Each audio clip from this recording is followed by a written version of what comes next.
I get shit done, I have fun. It's my time and I'm the one. I'm breaking through.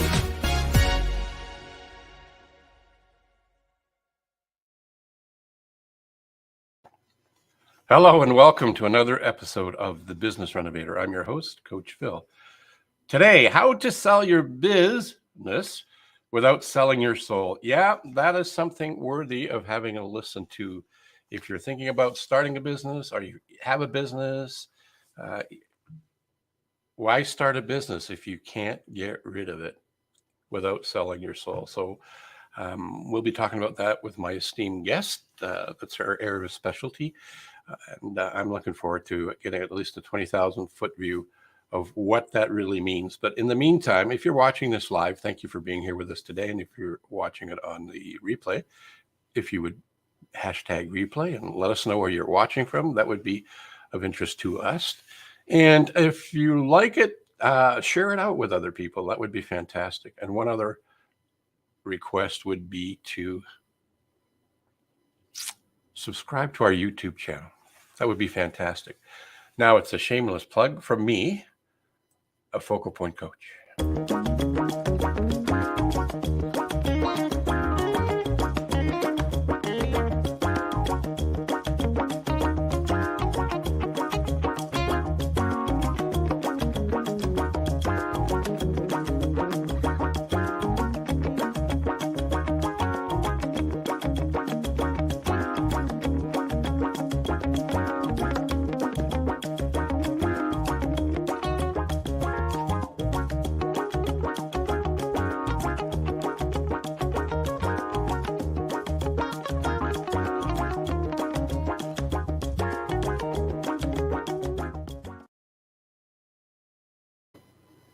Yes, it's true. It's really free. You just go to my coachphil.ca and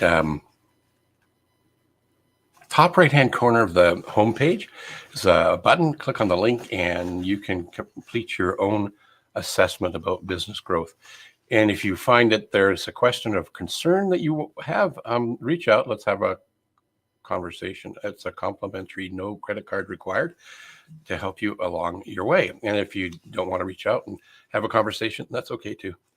The assessment is free. So I'm excited today because I have a guest on here that could do the same thing. She's also a certified business and executive coach, as I am, and she works with business leaders to develop and implement business solutions that enable them to empower their team, focus their time, and exceed their goals and live their dreams. Yes, not just survive any event, but to thrive in any economy. In her years as a certified Focal Point business and executive coach, Kristin guided a senior executive at a large corporation to prepare for the CEO role, lead a business owner to empower her team through delegation, which helped the business owner reduce her 7-day work week. 7 days. Craziness, right? We need time to recreate. She also helped new business owners move from tactical to strategic thinking as they launch their business. Now, I could go on and on and on, but rather than do that, why don't I just bring Kristin Carlson on? Here she comes right now. Hello and welcome. Hello, Coach Phil. How are you? I'm wonderful. Great. Would I dare to ask you what your wiffle is today? Oh, yeah. What? Yeah.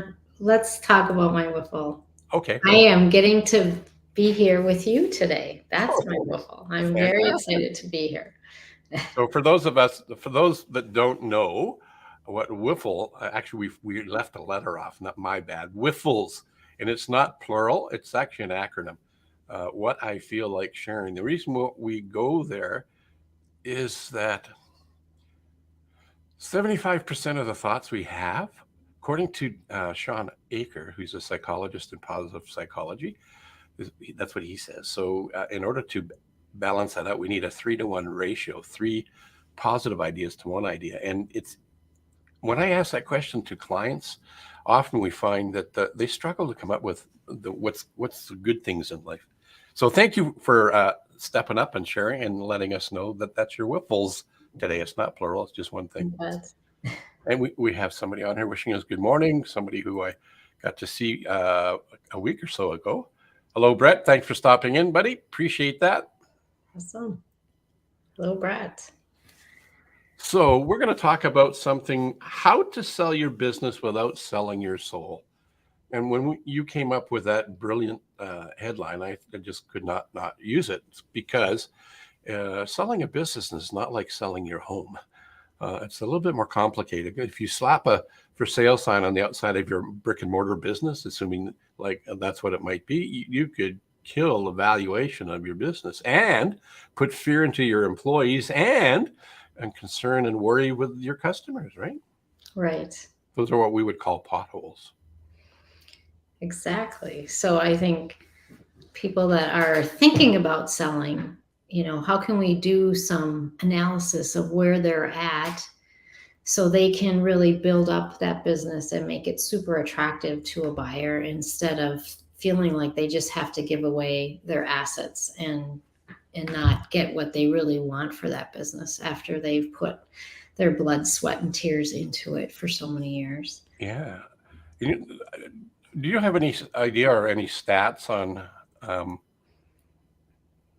how many businesses feel their businesses?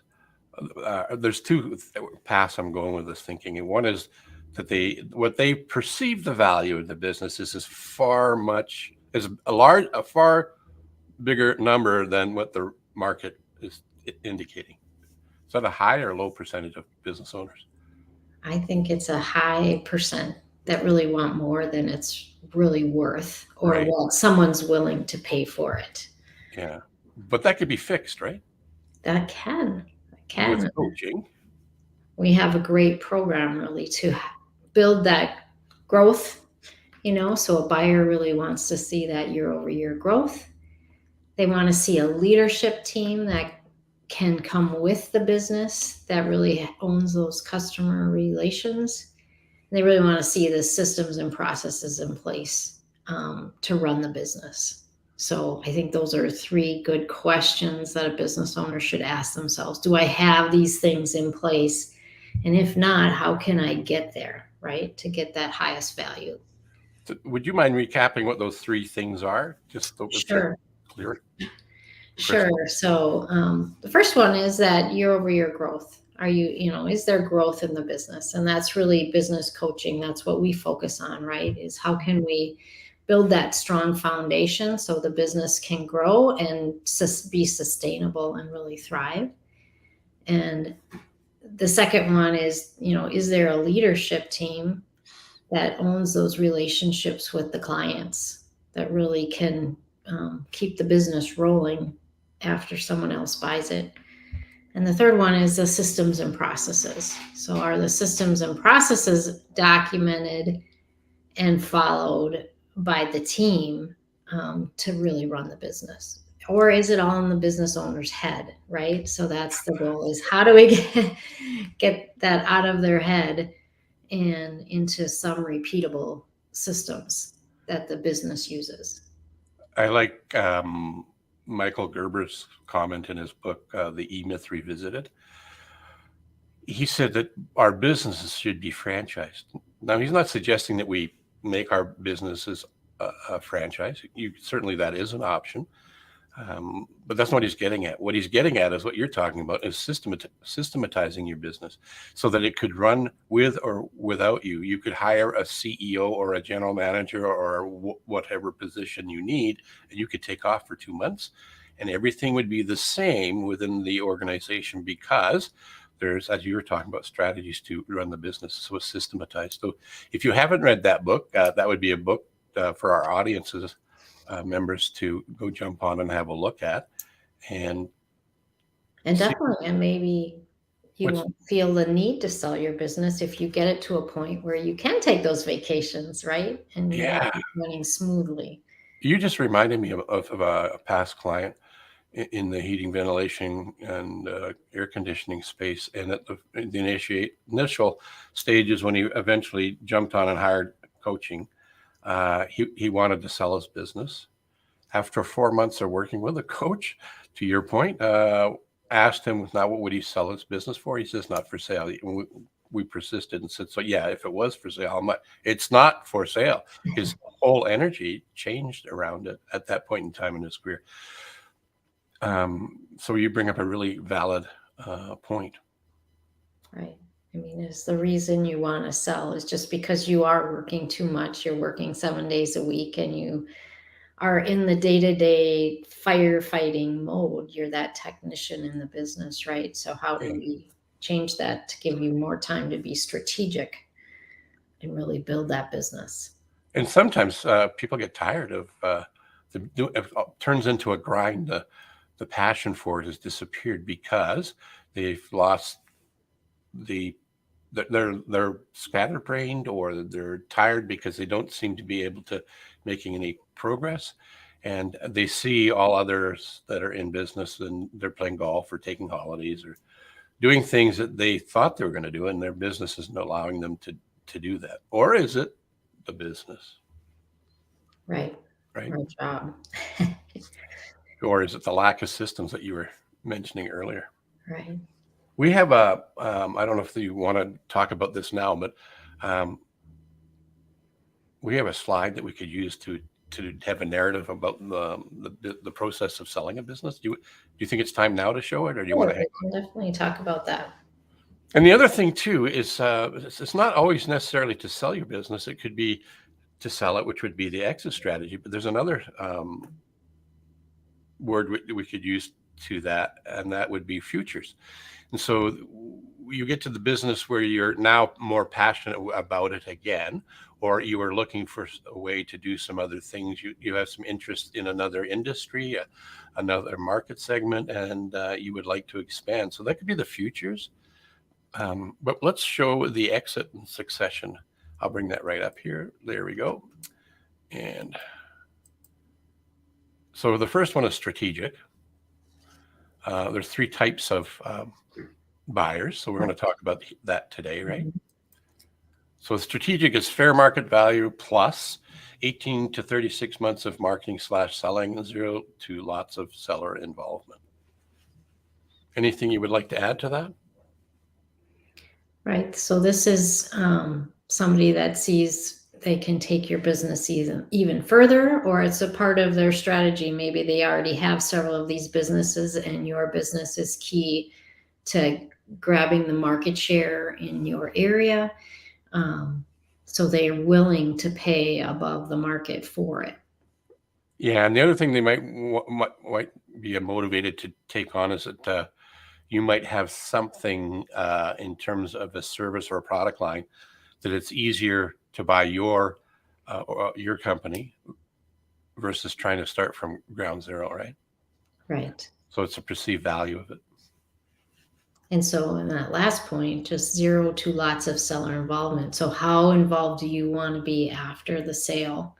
And I think this is where those systems and processes and leadership are important if you want to minimize the amount of involvement after a sale, right? Give them a strong company, people, culture that they can take on and continue without you. Right. Let's go to the next one. So this is entrepreneurial. Why don't you take this one on? This is someone that's willing to pay the fair market value, and they probably don't want you involved, right? They just want to take it over. They want to, they have a way of how they think they're going to continue to grow that business, and they really don't want your help after the sale. So what would make that, what would make your business appealing to that buyer? I think if they can see that that growth year over year, and they're seeing opportunities that it's not in a old stale product or service, that it's something that even they could pivot or transition into a bigger, better business. So they see a lot of future and have vision for it. So the strategic has lots of systems in place, almost like a franchise. You're just taking over it and it just runs with or without you. This one here has probably some of the systems, but the opportunity for the entrepreneurial thinking individual to be able to take it to another level that they perceive you've totally missed the boat on. Right. Right. And they want to add that to their arsenal of what they're doing just because that's what speaks to them. And the last one, opportunistic. Now, this is an interesting one. Do you want to talk about that? Right. So this is somebody that wants the undervalued, right? So they think they can purchase it for under what it's probably worth, and they're kind of a vulture or just looking for a way to get just your assets and that they can do something else with the business. But they may also require you to stay on and make it uncomfortable for you as the buyer, to help the business after the sale. So the last point says 0 to lots of seller, not involvement, but Right. Right. Yeah, these are ones that are really gonna rip you apart. Right. And your business is your baby, and watching somebody else raise your baby is very difficult. So being enslaved or being in some long-term contract is very challenging. So we go back across the 3 styles or flavors. The first one is A+. The next one, entrepreneurial, is a B+. And this one it's a fail. So which type of buyer is your business positioned for? That's one of the keys to really selling your business, isn't it? Having it positioned properly. And how do you move it from just giving it away to that A+, right? How can you, if you're willing to add some time to that sale, we can really move the needle and you can get much more for that business. Yeah, for all of the time and energy you've put into making it happen, right? Mm-hmm. Oh, I pushed the wrong button. That's okay. We'll get rid of that. Oh, I can't do it. I'm on the wrong screen. Hang on. It's like being in a horror movie. There we go. Awesome. They're going to take me away in a white jacket. Anyway, that's what happens with technology and too many monitors. What else would you talk about in terms of looking to sell your business without selling your soul? Well, what do you want your legacy to be? Mm-hmm. What is your vision for the business and for beyond the business? And do you want to leave a legacy? Is the culture you created really important? Are the retaining the people you have really important to you? Because then we can see different options. I have a client right now. We're exploring an ESOP, employee stock option where the employees own the company. Is that the right thing? It's worth exploring, if you really are wanting to leave a legacy and leave something of great value to your employees. So within Focal Point, we talk about potholes. So what are some of the potholes that you'd want everybody to be aware of? Well, like we talked about, that leadership team. Mm-hmm. So are you still the one and only for the business? Are you the only salesperson? Are you the one doing the books or the payroll or the technology? So how do we find either the right people or the right vendors to support? How do we, start to remove that business owner from the day-to-day activities of the business and give people that accountability to complete it correctly for you? So I think there's a lot of potholes right in, what type of team do you have? Do you have a team? And how do you build that team, right?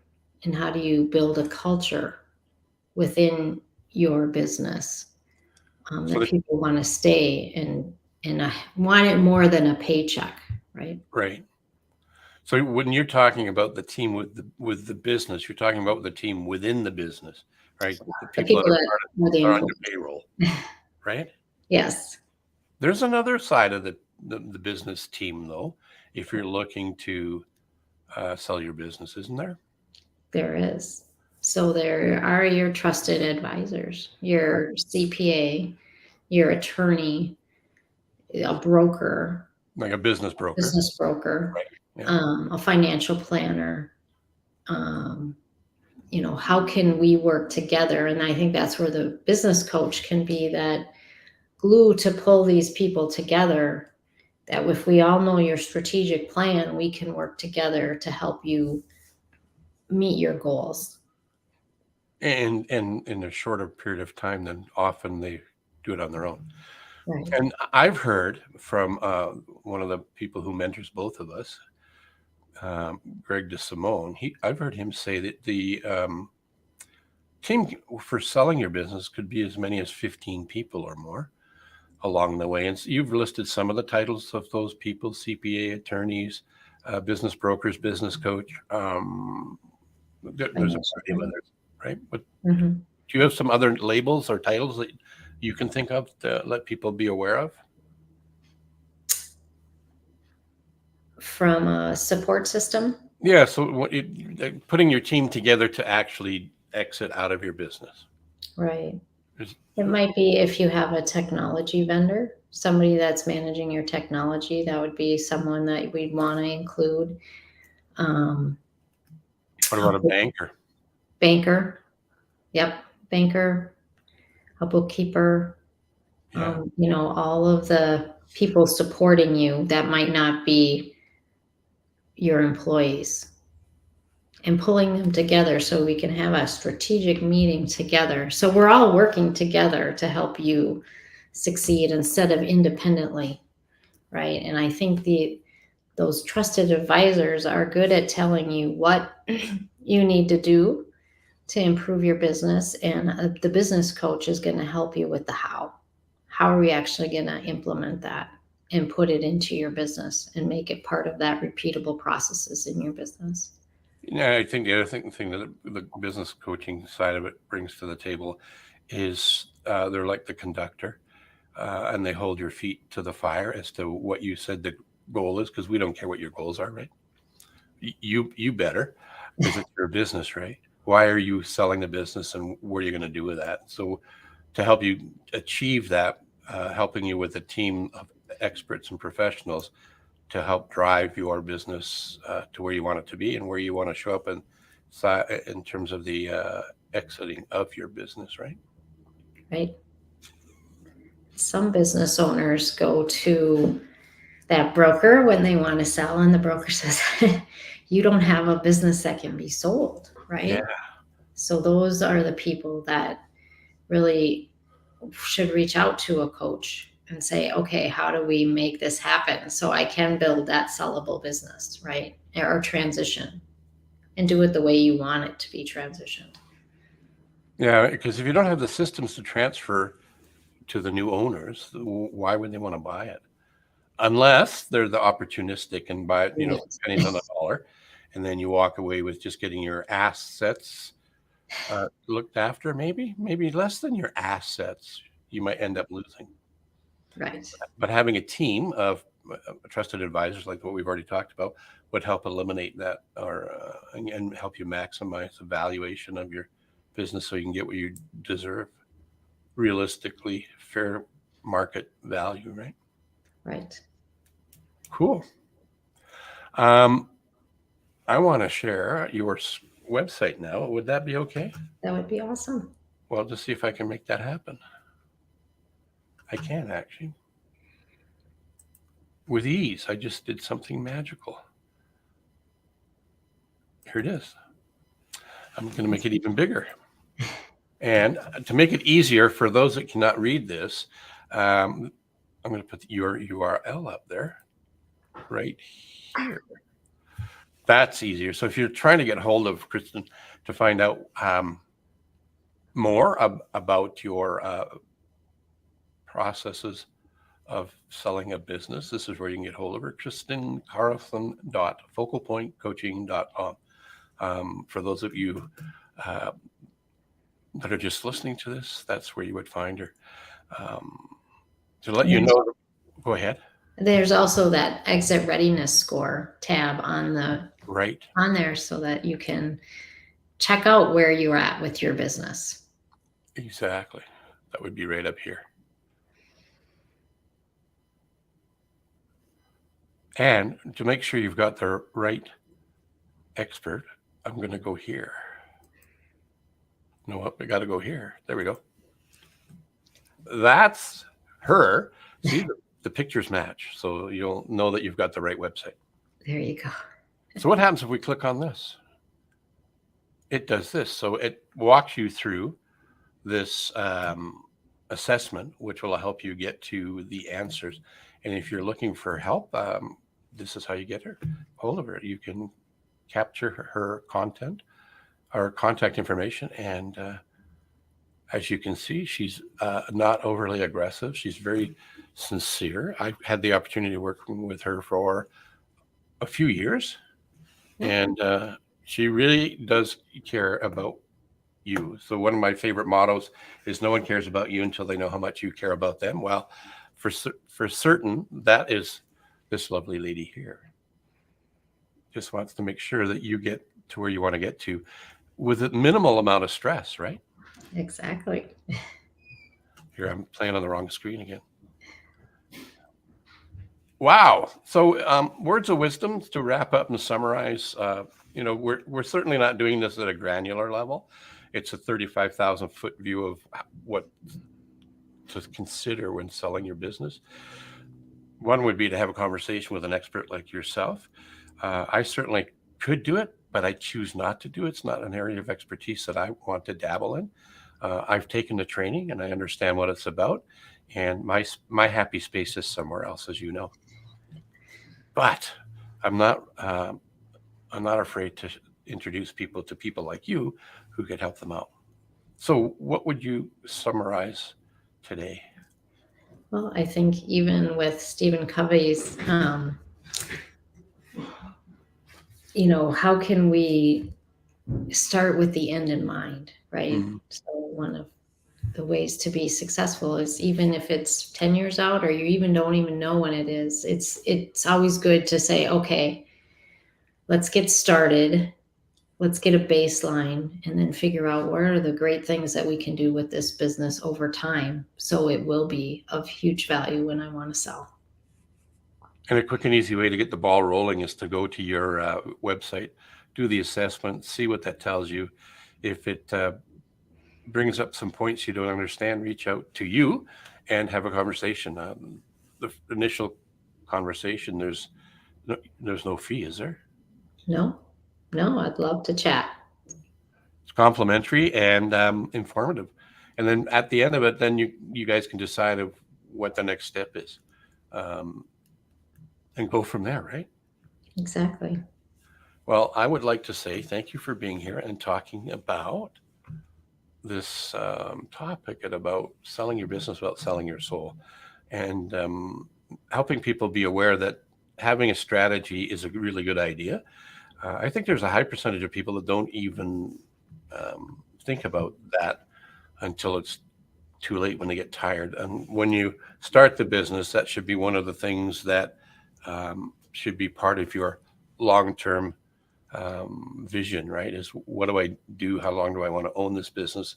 And if I was to exit, what would be the process? I'm going to speak Canadian. What's the process for doing that? There you go. One for us Canadians. Anyway, again, thank you for being here and sharing. Thank you so much. Insight with me and the audience. Much appreciated. All right. Have a great day. All right. You too. Wow. Was that informative? I hope you found that valuable. I certainly did. And it's selling your business is a little bit more complicated than selling your home. And even with selling your home, if you have an expert helping you, it's easier. And being that a business has a little bit more involved with it, having a team of experts is probably a grand idea. So reach out to Kristin, and there's her contact information still there, and do her assessment. One more thing I would like to remind you about is this. I want you to go out and be your unique wonderful self. The you is to represent that. Whether it's selling a business or running a business or personal side of life, you truly are unique and you are truly wonderful. So continue acting like that. Until next time, I'm Coach Phil.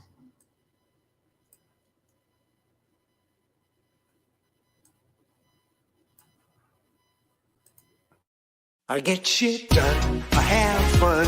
It's my time and I'm the one. I'm breaking through.